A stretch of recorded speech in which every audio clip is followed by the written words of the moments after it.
이 시간 진정한 부자라는 제목으로 하나님 말씀 증거하겠습니다. 오늘 본문에서는 주님께서 진정한 부자가 어떤 존재인지, 누가 진짜 부자인지를 말씀해 주는 비유를 이야기해 주고 있습니다. 오늘 본문 말씀을 들으면서 우리 울산제일교회 성도님들 한 분도 빠짐없이 주님께서 말씀하시는 진짜 부자, 진정한 부자의 삶을 주 안에서 꼭 살아갈 수 있기를 주의 이름으로 간절히 축복합니다.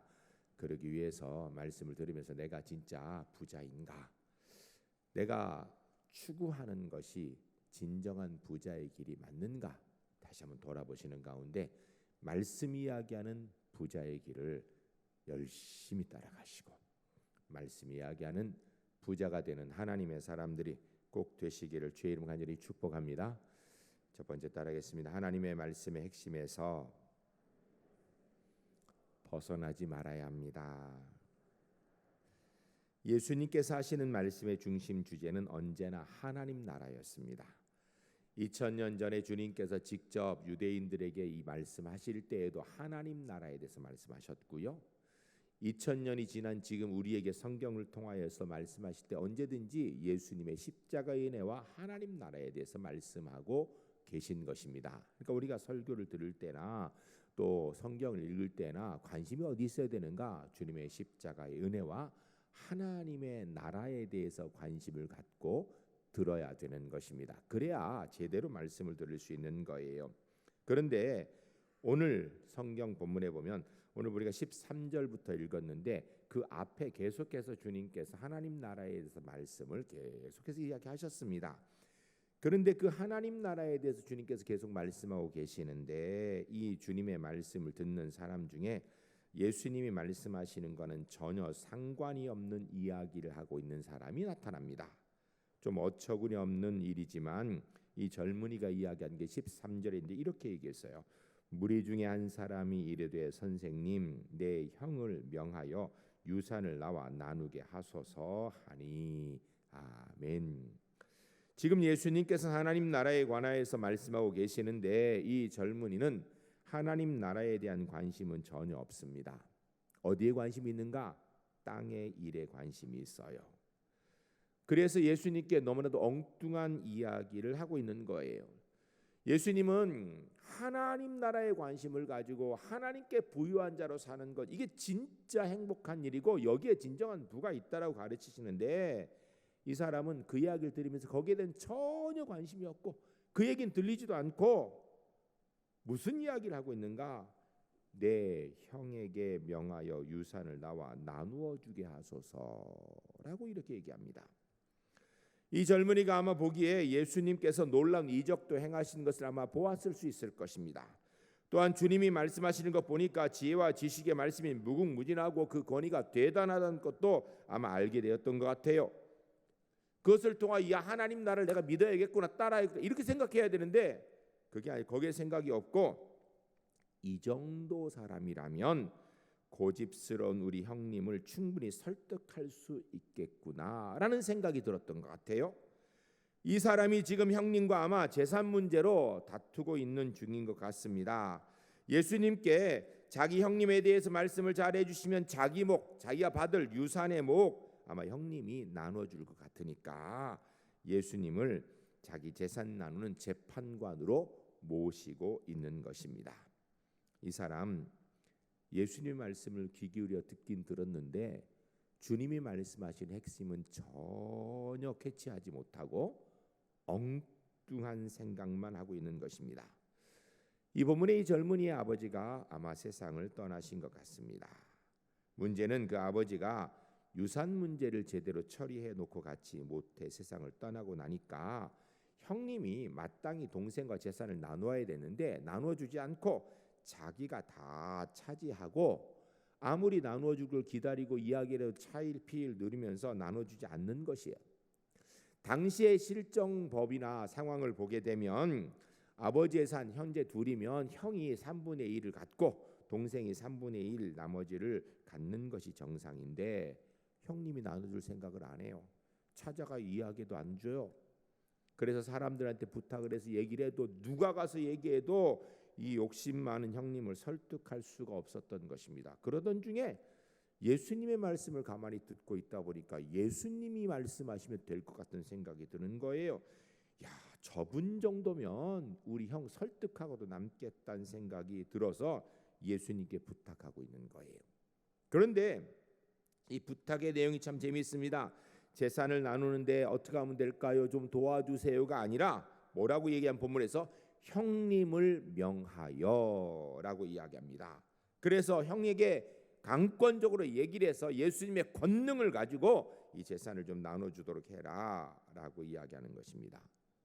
참 어처구니없는 이야기입니다. 예수님의 생각은 묻지도 않고 완전히 자기 생각만 가지고 자기 필요한 것을 예수님께 이야기하고 있는 거예요. 여러분, 만약에 예수님께서 지금 우리에게 찾아오셔서 말씀을 하시고 계신다면 그 앞에 말씀 듣는 것 얼마나 귀하겠어요? 일생에 한 번 있는 기회 아니겠어요? 그러면 그 귀한 말씀 듣고 정말 하나님 나라에 대한 말씀에 천국의 소망, 구원의 은혜에 대한 감격이 있는 것이 정상일 텐데, 근데 본문의 이 젊은이는 그 생명의 말씀을 듣고 영생의 말씀을 듣고 영생에 대한 생각은 눈꼽만큼도 없고 고작 생각하는 것이 지금 내가 가져야 되는 재산 제대로 못 갖고 있는 것, 이 재산 나누는 일, 이것 주님이 해결해 주셨으면 좋겠다라고 얘기하고 있으니 참으로 유감스러운 일입니다. 그런데 문제는 이런 일이 2000년 전에 이 예수님 때만 있었던 것이 아니라 오늘 우리에게도 비슷하게 있다라는 거예요. 하나님의 말씀을 들으면서 하나님 말씀을 통하여서 하나님 나라를 보아야 되고 예수 그리스도의 십자가의 구원의 은혜에 관심을 가져야 되는데, 정작 이 본문의 이야기가 먼 옛날의 남 이야기로 끝나지 아니하고 우리의 이야기로 그대로 적용되어지는 답답함이 있다라는 것입니다. 즉 하나님의 말씀을 그 의도와 주제에 따라 듣지 않고 자기 의견과 고집에 집착해서 자기 중심적으로만 해석하고 자기 필요한 것만 말하고 있다라는 거예요. 말씀을 통하여서. 이러면 안 된다라는 것입니다. 하나님의 말씀의 핵심을 놓치지 말고 하나님 말씀이 뭘 이야기하는지, 오늘 설교의 정말 핵심이 뭔지 그것을 내가 캐치할 수 있어야 되는 거예요. 우리 울산제일교회 성도님들은 말씀을 들을 때마다 또 말씀을 읽을 때마다 내가 원하는 것을 말씀을 통하여 듣고 끄집어내는 것이 아니라 하나님께서 말씀하시고자 하는 것을 들을 수 있는 영의 귀가 열려있는 하나님의 사람들이 꼭 될 수 있기를 주의 이름으로 간절히 축복합니다. 두 번째 따라하겠습니다.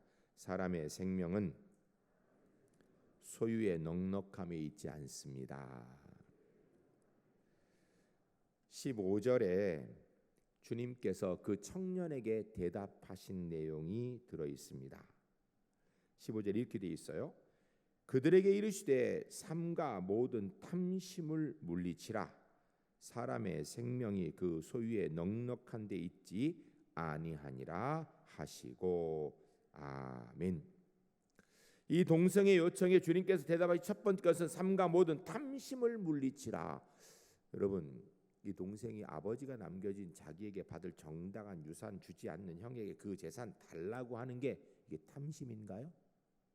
근데 주님께서 탐심을 물리치라 이렇게 얘기하고 있어요.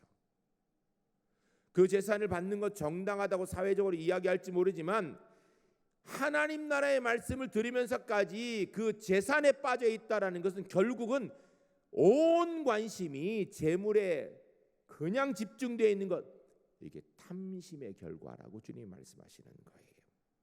그리고 주님 이어서 하신 말씀이 사람의 생명이 그 소유에 넉넉한 데 있지 아니하니라 라고 말씀하십니다. 여기서 이 생명은 단순히 살고 죽고 하는 의미를 이야기하는 것이 아닙니다. 더 넓은 의미로서 사람이 이 땅에서 행복하게 세상을 사는 것, 소유의 넉넉함에 있는 것이 아니다라는 것입니다. 사람이 사람답게 사는 것, 그건 소유의 넉넉함에 있는 것이 아니다라는 거예요. 실제로 이거 뭐 어려운 일 아니죠. 가난하고도 행복한 사람이 있고요. 부유하게 있으면서도 많이 가지면서 죽을 만큼 고민스러운 삶을 사는 사람들이 우리 주변에 얼마든지 있습니다. 즉 사람이 사람답게 사는 것 그 소유의 다소 유무에 있는 것이 아니다라는 것입니다. 이 말씀에 이어서 오늘 본문의 비유를 주님께서 말씀하시는 거예요. 오늘 본문의 비유의 핵심 뭔가?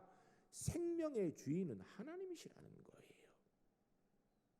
여러분, 이 본문의 이 젊은이에게 너 지금 형에게 네 정당한 목 3분의 1 받는 거 그거 그렇게 신경 쓰느냐? 너 그거 받고 만약 하나님 오늘 밤 부르시면 너 어떡할 거냐? 그게 그렇게 중요하냐? 그거 아니다라는 거예요. 여러분, 주님께서 이 본문을 통하여 우리에게 말씀하시기를 너희 지금 재물에 그렇게 눈독을 들이고 있는데 그것 가지고 이 땅에서 얼마나 살 것 같니? 라고 말씀하시는 거예요. 오늘 본문의 젊은이 자기 몫의 재산을 찾도록 예수님께 도움을 구하고 있습니다. 여러분, 자기 몫을 정당하게 받는 거, 정당하게 달라는 거 그게 무슨 죄겠어요? 그런데 문제는 이 젊은이의 마음이 어디에만 가 있는가? 재물에만 가 있다라는 거예요. 하나님의 나라에 대한 생명의 말씀을 들으면서도 그게 안 들릴 만큼 재물에만 마음이 가 있는 거예요. 재산에 대한 탐심이 그 속에 가득한 세상에서 재물로 부자 되는 것에 대한 그것이 그의 삶의 유일한 목적이라는 거예요.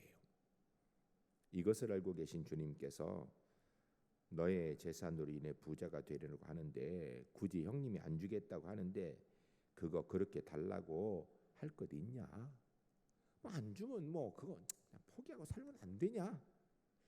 이 기회에 이 세상적인 것에 대해서 부자가 됐다는 생각 좀 버려보고 하나님에 대한 부자가 되는 것이 어떻겠느냐라고 말씀을 하고 계시는 거예요.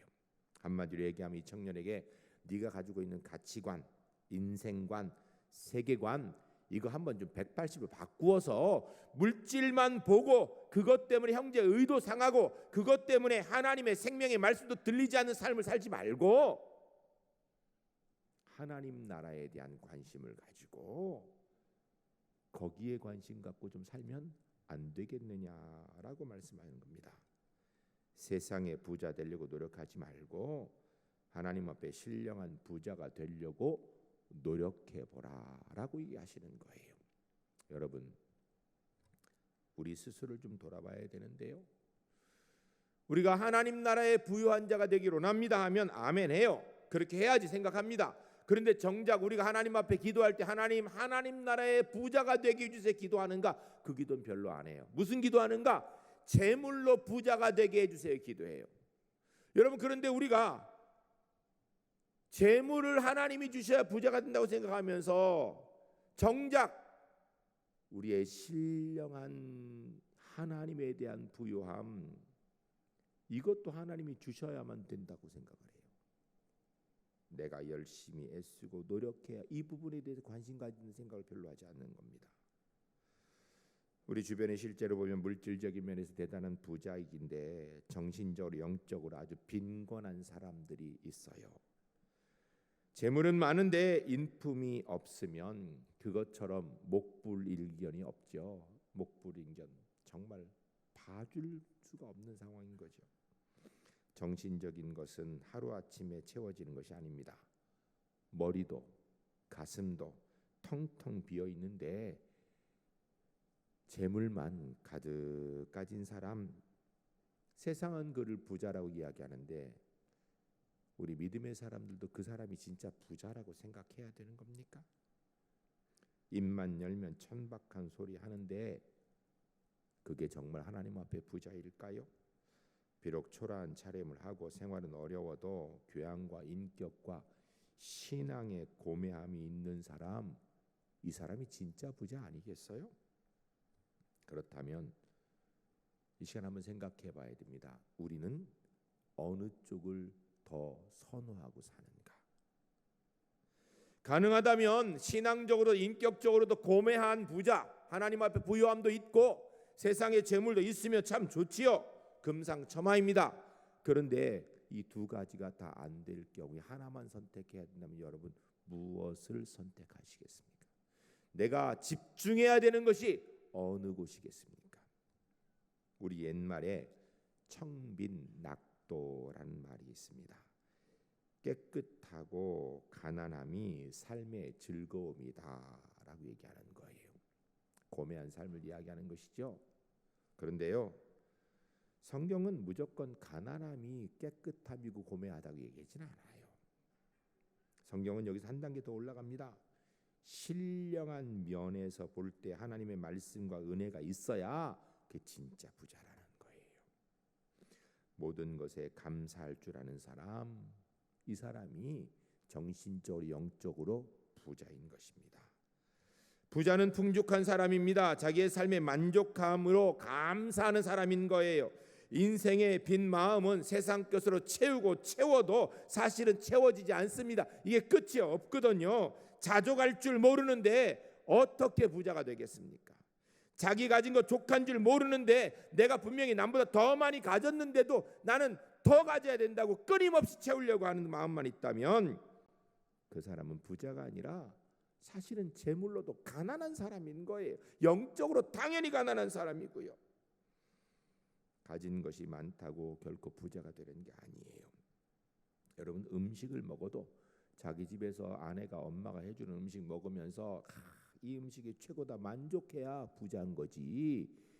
집에서 음식 먹으면서도 옆집 가니까 그렇게 맛있는데라고 얘기하면서 우리 집 맛없네 하면서 고기를 먹고 있다면 그 사람은 부자 아니라는 것입니다. 여러분, 외모도 마찬가지예요. 키 작은 사람은요 늘 보면 키 작은 게 문제죠.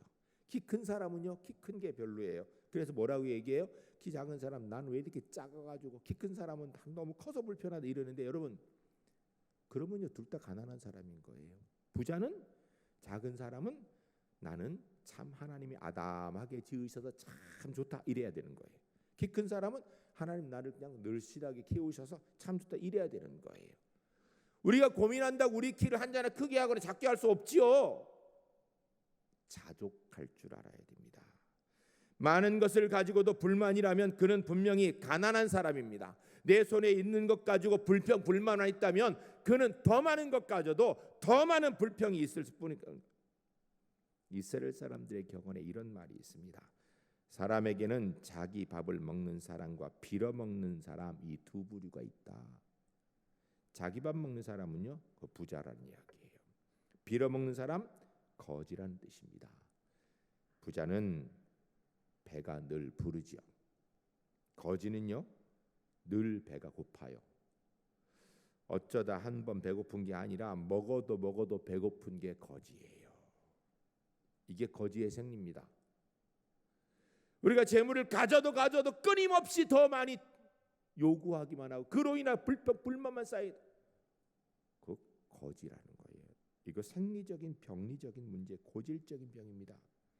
진정한 부자는 세상의 소유의 유무다소에 있는 것이 아니라 하나님이 내게 주신 것에 대한 만족함, 감사함, 자족함에 있는 것입니다.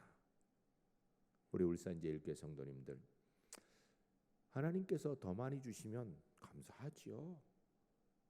그러나 육신적으로 물질적으로 좀 적게 주셔도 지금 주신 것 감사할 줄 아는 은혜가 있으면 좋겠습니다. 그리고 우리가 재물이 더 많이 가지면 좋겠다는 생각 이상으로 하나님 앞에 부유함을 추구할 줄 아는, 하나님 앞에 정말 자족하며 감사할 줄 아는 하나님의 사람들이 주 안에 모두 될 수 있기를 주의 이름 간절히 축복합니다.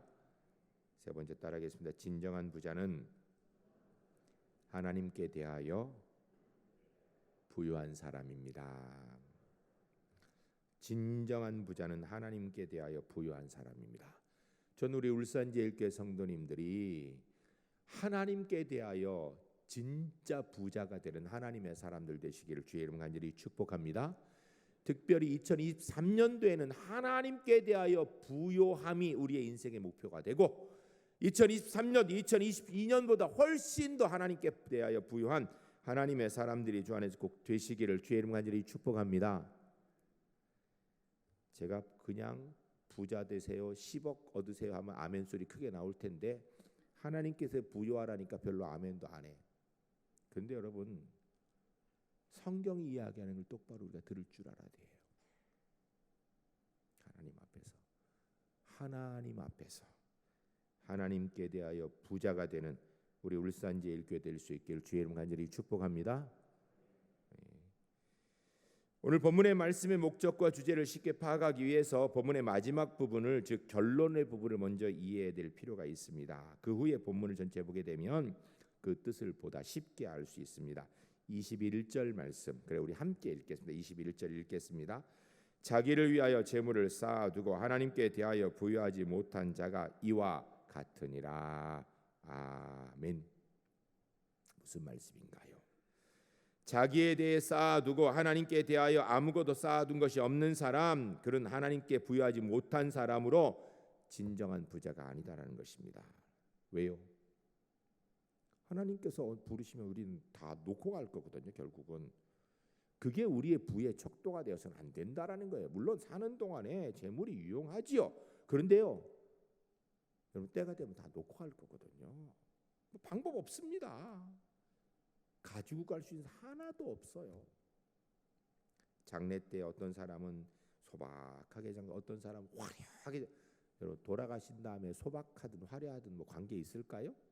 꽃을 100송이 났든 만송이 났든 돌아가시면 아무 상관없습니다. 그거 살아있는 후손들이 하는 거지. 실제로 육신적으로 운명하신 분은요 아무 상관없는 거거든요. 가져갈 수가 없어요. 우리는 오늘 본문의 주제를 바로 알아야 돼요. 자기에 대해서 쌓아두고 하나님께 대해서 아무것도 쌓아두지 않는 것, 어리석다라는 것입니다. 그러므로 우리는 지혜롭게 하나님께 대한 부요함을 추구하며 살아야 된다라는 것입니다. 여러분 모든 것은 다 하나님의 것이지요. 나도 하나님의 것, 내 생명도 하나님의 것이요. 그럼 내 재물도 내 건강도 내 삶도 다 하나님의 것이라는 겁니다. 그렇다면 그것 하나님의 뜻을 위해 사용할 줄 알아야 되고, 그리고 하나님께서 원하시는 대로 함께 쓸 수 있어야 된다는 것입니다. 여러분 삶은요 독불장군으로는 행복할 수 없습니다. 함께 살아야 그래야 진정한 행복을 느끼는 거예요. 함께하지 못하면 홀로 사는 것, 아무리 많은 것 가져도 불행한 삶을 살게 되는 것입니다. 이것을 알고 쌓아둘 곳을 찾아야 되는 거예요. 어디에 쌓아둬야 되나? 하나님 앞에 쌓아둬야 된다는 것입니다. 하나님 앞에 쌓아둔다는 것은 주를 위해 사용하는 것, 타인을 위하여 하나님의 이름을 쓰는 것을 이야기하는 것이죠. 나만을 위해 쌓아둔다는 것은 세상에서는 죄가 되지 않습니다. 여러분 세상에서 내가 내 것 많이 쌓아두면 죄가 됩니까? 오늘 본문의 비유처럼 그의 소출이 많아가지고 창고를 새로 헐고 그리고 큰 창고지가 가득가득 쌓은 세상에서 그게 죄가 됩니까? 죄라고 얘기 안 하죠. 안 베풀면 수전노라고 얘기해도 뭐 그렇게 죄라고 얘기할 수 없어요. 죄라고 세상이 얘기하면 벌써 감옥에 들어갔겠죠. 근데 그렇게 안 해요. 그런데 하나님 앞에 이게 죄라는 것입니다. 순환 경제라는 말이 있습니다. 쌓아두면 썩는다라는 거예요. 돌아가야 그 능력을 발휘하고 순환되어야 제대로 활용되는 능력이 있다라는 것입니다. 사람이 자신을 위해 쌓아두면 하나님 나라를 위해선 인색할 수밖에 없게 되어 있다라는 것입니다. 내 아들, 내 가족, 내 명예를 위해서 아낌없이 투자하면서 정작 하나님 나라를 위해서는 조그만 것도 벌벌 떨고 있다라면 내가 진짜 제대로 살고 있는가? 진정으로 진실이 두려운 마음으로 깊이 생각해 봐야 됩니다. 우리 생활에 비추어 난 하나님께 대하여 얼마나 부유한 자인가 생각해 봐야 됩니다. 하나님을 위하여서 삶을 드리지는 못해도 최소한 하나님과 내 것을 밸런스 정도는 최소 맞춰야 되지 않겠어요? 내가 하나님 앞에 드리는 것이 내가 쓰는 것에 비해 너무 부족하게 하지는 않아야 되지 않겠습니까? 여러분 11조 정신으로 우리가 살아야 되거든요. 11조 정신이 뭐예요? 11조 생활하는 것. 사실은 우리 성도님은 다 11조 생활을 해야 되는데 안 하는 분들이 꽤 있어요. 11조를 해도 모양만 내는 분들이 있는데 그 모양 내면 안 되죠. 여러분 11조가 뭐예요? 10개가 내 소득이 있으면 그 중에 10분의 1을 이것 이렇게 드리면 그 11조예요. 물론 그 시작이에요. 10분의 1은 하나님의 것, 10분의 9는 내 것, 이런 그건 11조 정신이 아니에요. 10개 버는 것 중에 하나를 하나님께 드림으로 이 모든 것이 하나님의 것입니다 라고 고백하는 거예요. 그게 11조 시작이고요. 10분의 9 이것을 다 하나님의 뜻대로 제대로 사용하는 것, 이게 11조 정신이에요. 우리가 하나님 앞에 하나님의 뜻대로 쓰겠다고 하면 여러분 하나님 앞에 부끄러운 데 쓰지 않는 걸 이야기하는 거예요. 하나님의 사람답게 쓰는 걸 이야기하는 거예요. 저축도 할 수 있고요. 식구들과 맛있는 거 사 먹을 수도 있고요. 좋은 옷 사올 수도 있습니다. 그러나 하나님의 뜻에 하나님의 사람으로 부끄러운 데는 쓰면 안 된다라는 거예요. 그렇게 사용해야 11조 정신으로 제대로 사는 겁니다. 하나님의 일을 하며 사는 사람이라는 거예요. 하나님의 일은 내가 필요한 거 다 쓰고 남으면 하나님의 일을 하려고 그러면 못하는 것입니다. 분명히 알아야 됩니다. 내가 쓰고 남은 찌꺼기를 하나님께 드리고 하나님 기뻐하실 거라고 착각하지만 하면 안 돼요. 진정한 우리의 마음 한 구석에 삶의 한 구석을 뚝 떼어서 하나님께 드릴 수 있어야 되는 거예요. 어쩌다 부스러기 좀 생기면 그때 하나님 일 하겠다고 여러분 그렇게 해서는 하나님 일을 못하는 거예요. 내 삶이 하나님 앞에 부끄럽지 않게 하나님 사람답게 하나님의 일을 감당하는 사람이 되어야 됩니다. 이 말씀이 오늘 주제예요. 이 생각을 가지고 21절 우리가 다시 한번 읽겠습니다. 21절 읽겠습니다. 자기를 위하여 재물을 쌓아두고 하나님께 대하여 부여하지 못한 자가 이와 같으니라. 아멘. 이와 같은 어떤 어리석은 사람이라는 거예요. 진짜 부자 아니다라는 것입니다. 하나님 앞에 부요한 자가 되기 위해서 노력할 줄 아는 하나님의 사람 되시기를 주의 이름으로 간절히 축복합니다. 이런 사람이 진짜 부자라는 것입니다. 11조 정신으로 살고 하나님께 대하여 부요한 자. 2023년도 우리 제일교회 성도님들 분명히 하나님께 대하여 부요한 자로 부자로 살아가는 하나님의 사람들이 주 안에 모두 될 수 있기를 주의 이름 간절히 축복합니다. 이 사람께 기도하겠습니다. 기도할 때 주님 하나님 나라를 향하여서 하나님께 대하여 부자가 되는 2023년도 되겠습니다. 우리 함께 기도하겠습니다. 거룩하신 아버지